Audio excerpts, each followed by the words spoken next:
Here's a little tip for shifting on your motorcycle. You can listen to the bike, listen to it getting louder. Now I'm gonna reduce the gas, squeeze the clutch, shift up, ease the clutch back out, and then back on the gas. So listen to what it sounds like normally. Nice and quick, right? You're squeezing, you're making your shift, you're easing back out. Squeeze, ease back out. Squeeze, ease back out.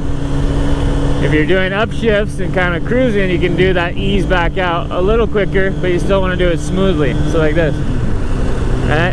A smooth transition. You're in, shift, back out. Then for stopping, squeeze it in, downshift, downshift, downshift, downshift, downshift, all the way to first. Look, my clutch is still squeezed in. I put my left foot down, right foot's on the peg. Now I can ease my clutch out into the friction zone, start giving it some throttle. Ease my clutch out all the way. Shift to second. Shift to third. Stand up for the railroad tracks. Hold my throttle steady. Going over. Now watch my right hand here.